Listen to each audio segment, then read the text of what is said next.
Brillanti Dance. Kull nhar ta' ġimgħa fit-8:30 dejjem fuq One.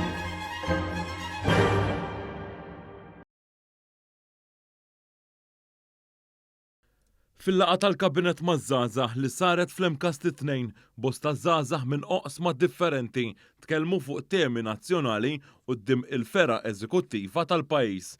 Kien il-Prim Ministru Robert Abela li f'introduzzjoni qasira saħaq li f'din il-laqgħa tal-kabinet irid jisma' minflok jitkellmu iżjed u l-politiċi biex jisma' l-idejat u ħsibijiet taż-żgħażagħ.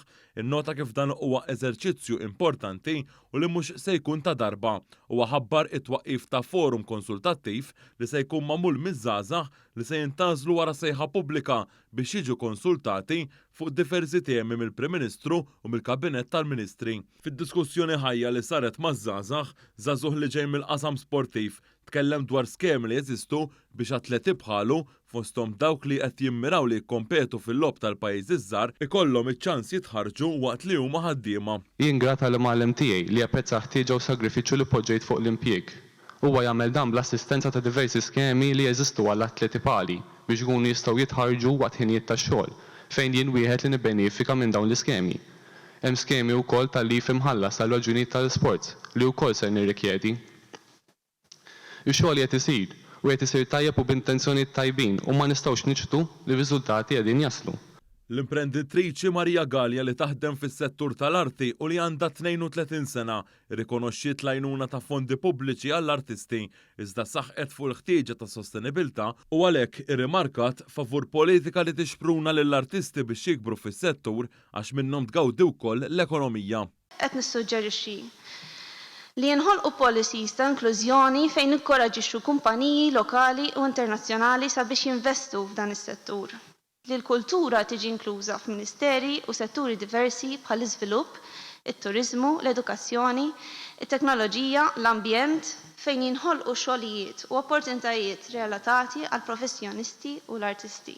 Fil-laqgħa tal-kabinet maż-żgħażagħ tkellem ukoll Nikola Sattart, student li jistudja l-liġi fl-Università ta' Malta u Awċi. Dawn l-aħħar snin l-opportunitajiet ġewwa Għawdex żdiedu fejn ġew ġenerati numri ta' impjiegi ta' kwalità. Il-fatturi ewlenin ta' dan kien li numru ta' kumpaniji u negozji stabilixxew preżenza f'Għawdex, kif ukoll l-andament ekonomiku b'saħħtu li kien hawn fil-pajjiż, frott ta' ħidma tal-Gvern u stakeholders konċernati. It-tiratur Gianluca Ketkuti li reċentament kiseb suċċess meta ġie il-ħames fid-dinja minn fost aktar minn 100 tiratur huwa wkoll inġinier li qed jaħdem fuq proġetti infrastrutturali sportivi li fi kliemu qed iwittu triq għal aktar suċċessi fl-isport. Li gradwat b'aċċelerat tal-inġenerija u naħdem fis-settur tal-kostruzzjoni. Fost proġetti oħrajn li qed nieħu ħsieb qiegħed nagħmel parti mill-grupp tal-inġiniera li qegħdin jieħdu ħsieb installazzjonijiet ġewwa l-pixxina l-ġdida fil-kumpless sportiv ta' Kottonera. Dan l-investiment infrastrutturali sportiv u oħrajn qegħdin inwittu it-tapit għall-futur. L-istudent Awċi li kien l-aħħar wieħed li jagħmel intervent fil-laqgħa fl-Imkast saħaq li Għawdex għandu jibqa' iżomm il-karatteristiċi tiegħu iżda li jibqa' mutur ekonomiku li joħloq ix-xogħol għall-Awċin f'Għawdex stess.